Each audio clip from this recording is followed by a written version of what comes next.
caloroso benvenuto con l'appuntamento dell'opinione del lunedì del quotidiano di informazione La Nazione Siciliana, Notizie.Sicilia, le notizie dalla parte delle siciliane e dei siciliani.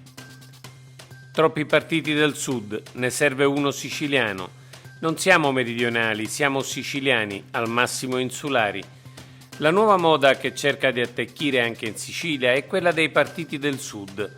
La volontà di federare le regioni meridionali aggiungendo ad esse la Sicilia per contrapporre questo nuovo blocco a quello del nord in una logica che prevede di fatto 2 o 3 Italie, a noi non sembra una grande idea.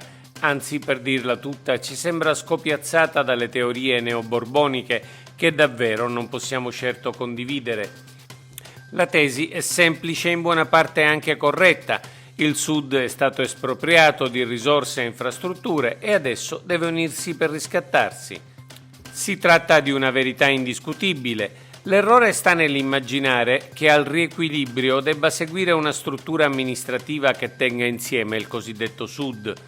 La Sicilia non è una regione ordinaria del Sud, la Sicilia è un'isola ed è una regione a statuto speciale. Questi due elementi ne costituiscono, insieme alla propria storia indipendente, specificità essenziali.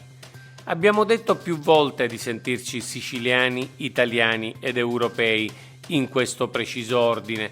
Non sentiamo nessun'altra appartenenza.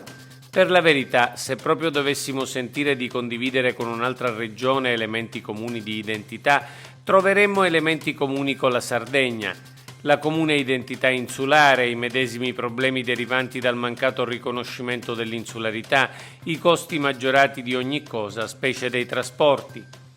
Ci riconosciamo molto di più nelle definizioni che spesso usano gli statistici, nel differenziare nord, centro, sud e isole.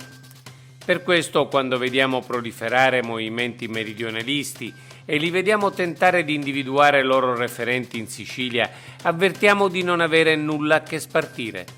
Negli ultimi mesi in tanti hanno cercato di mettere piede in Sicilia. Ne elenchiamo solo alcuni: Mezzogiorno Federato di Claudio Signorile, Movimento 24 Agosto per l'Equità Territoriale di Pino Aprile, Unione Mediterranea, Partito Meridionalista, Movimento Neoborbonico. Alcuni di questi movimenti sembrano inventati per stabilire accordi con il centro-sinistra, ossia con il più centralista degli schieramenti.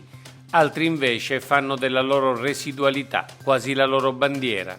In pochi, in Sicilia per fortuna, sono però caduti nella trappola di quelli che vengono a cercare voti nel nostro territorio.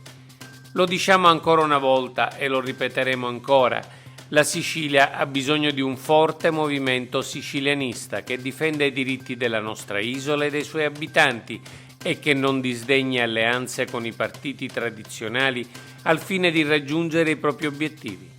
Un movimento che non sia schierato a prescindere, pur sapendo che il centralismo del centro-sinistra impedisce nel modo più assoluto di costruire alleanze con quello schieramento.